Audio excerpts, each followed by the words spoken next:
आज हम बात करने वाले हैं जेई मेंस 2020 में फिजिक्स सब्जेक्ट में कौन कौन से इम्पोर्टेंट टॉपिक्स हैं जिनको अभी इस समय में पढ़कर और हम कुछ अच्छे मार्क्स स्कोर कर सकते हैं। अभी सितंबर में हमारी एग्जाम है और हमारे पास में 10 to 15 डेज बचते हैं। तो ऐसे कौन कौन से टॉपिक्स हैं जिनको पढ़ लें और अच्छा स्कोर कर सकते हैं। पहला टॉपिक मैं आपको सजेस्ट करूंगा डायमेंशनल एनालिसिस। डायमेंशंस को जरूर पढ़ के जाइए। डायमेंशंस को पढ़ के इसलिए जाइए क्योंकि इससे हाइब्रिड क्वेश्चन हमें मिल ही जाता है। सेकंड चैप्टर है ग्रेविटेशन।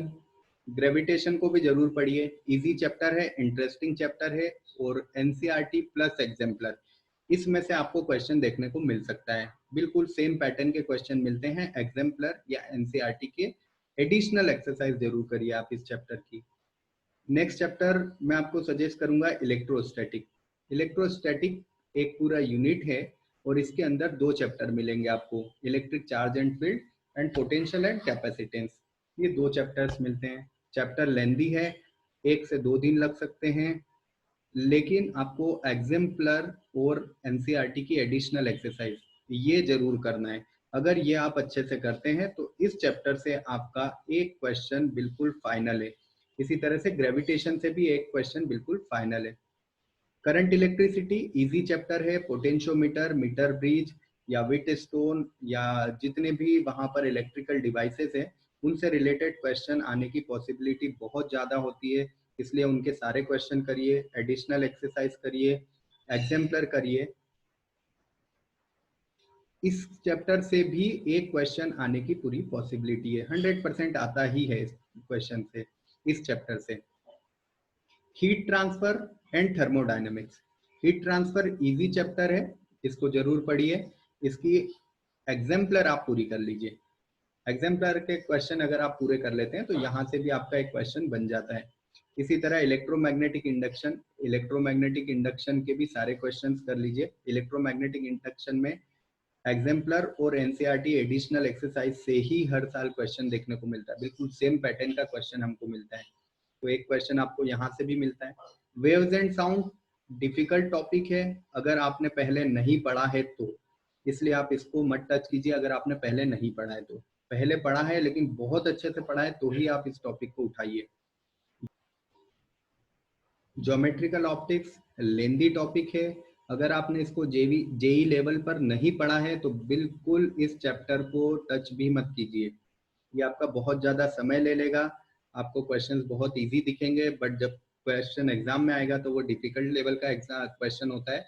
अगर आपने इसकी जेई लेवल की प्रिपरेशन नहीं की है इस चैप्टर की तो इस चैप्टर को भी टच मत कीजिए। वेव्स एंड साउंड को भी टच मत कीजिए। थर्मोडायनामिक्स इजी चैप्टर है, केमिस्ट्री में भी आपने पढ़ा है। एक क्वेश्चन आने की पॉसिबिलिटी होती है, श्योर शॉट आएगा नहीं आएगा ये नहीं कह सकते, बट आने की पॉसिबिलिटी होती है। काइनेटिक थ्योरी ऑफ गैसेस इसे आप छोड़ सकते हैं।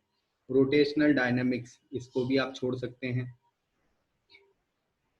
कुछ बेसिक टॉपिक्स हैं जिसको आपको पढ़ना ही पढ़ना है, जैसे मैंने बताया डायमेंशन, एरर्स। एरर्स को जरूर और जरूर पढ़ के जाइए।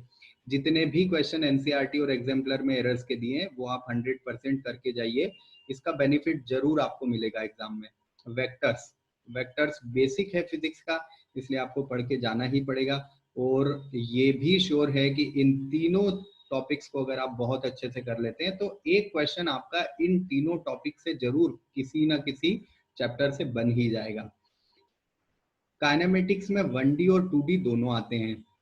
1D और 2D अगर आपको बहुत अच्छे से 11th क्लास में समझ आया है या आपने जेई के लिए के क्वेश्चंस किए हैं तो आप इन दोनों टॉपिक्स को टच कीजिए, अदरवाइज इस टॉपिक को टच मत कीजिए। क्वेश्चन तो यहाँ से जरूर आता है बट इसमें प्रैक्टिस प्रॉब्लम्स बहुत ज़्यादा है। आप कितनी भी प्रॉब्लम्स कर लें, जब तक आपने इसके जेई लेवल के प्रॉब्लम्स नहीं किए हैं तब तक आप क्वेश्चन अटेम्प्ट करेंगे और उसका आंसर गलत आएगा।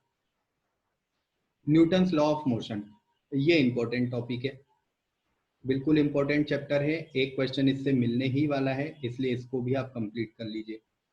इसके भी एनसीईआरटी एग्जाम्पलर, और मैं सजेस्ट करूंगा इसके अलावा अगर आपके पास कोई बुक है इससे रिलेटेड जिसमें आपको ऑब्जेक्टिव्स मिलते हैं, जैसे डीसी पांडे अगर आपके पास है या एचसी वर्मा अगर आप कर सकते हैं केवल पर्टिकुलर इस चैप्टर की, तो जरूर कर लीजिए क्योंकि न्यूटन्स लॉ ऑफ मोशन से एक क्वेश्चन जरूर मिलेगा। नेक्स्ट है work power energy. Work power energy भी इम्पोर्टेंट टॉपिक है, एक क्वेश्चन जरूर मिलने वाला है आपको। अगर आप HC वर्मा इस चैप्टर की कर सकते हैं तो जरूर कर लीजिए, यहाँ से आपको एक क्वेश्चन जरूर मिलने वाला है। इलेक्ट्रोस्टेट और करंट इलेक्ट्रिसिटी के बारे में हम बात कर चुके हैं। अब अगर हम देखें तो हम अगर ये 10 डेज से 15 डेज की, 10 to 12 डेज की भी अगर हम प्रिपरेशन करते हैं, जबकि आपने पहले कोई प्रिपरेशन नहीं की है, लेकिन अगर ये 10 to 12 डेज में आप प्रिपेयर करते हैं तो 1 2 3 4 5 6 7 8 एंड 9 क्वेश्चन आपके करेक्ट होने की पॉसिबिलिटी बन जाती है। इनके अलावा किसी भी चैप्टर के क्वेश्चन को टच भी मत करिए, क्यों? क्योंकि माइनस मार्किंग होती है। 9 क्वेश्चन अगर आपने करेक्ट किए तो 9 into 4 36 मार्क्स आपको मिलते हैं फिजिक्स में, जो कि 10 डेज में कोई बुरे नहीं है। ठीक है, सो एटलीस्ट आप इन चैप्टर्स को पढ़कर जाइए। फॉर्मूला फॉर्मूला जरूर सारे चैप्टर के कीजिए, फॉर्मूला सारे चैप्टर के पढ़ के जाइए। आपकी कॉपी में, एक कॉपी में सारे चैप्टर्स के फॉर्मूलाज लिख लीजिए और उनको रीड करके जाइए। हो सकता है कि बाय लक आपको कोई ऐसा क्वेश्चन मिल जाए जो केवल फॉर्मूला बेस्ड है और आपका आंसर करेक्ट आ जाए। इन सारे चैप्टर्स को पढ़ने के साथ साथ एक और स्टेप आपको क्या लेना है, आपको ऑनलाइन टेस्ट देना है। आपके पास अगर 10 दिन है तो आप ऑनलाइन टेस्ट सीरीज ले लीजिए, या आप ऑनलाइन फ्री टेस्ट सीरीज देखिए, जो भी टेस्ट सीरीज आपको मिलती है। स्पीड लैब एक वेबसाइट है जहां पर आपको टेस्ट मिल सकते हैं और टॉपिक वाइज टेस्ट मिल सकते हैं जेई लेवल के। इसी तरह से कॉलेज डोर एक वेबसाइट है, यहाँ से भी आपको क्वेश्चंस मिल सकते हैं टॉपिक वाइज। तो जो जो चैप्टर्स आप करते जा रहे हैं उनके क्वेश्चंस आप यहाँ से ऑनलाइन कर सकते हैं और अपना परफॉर्मेंस देख सकते हैं।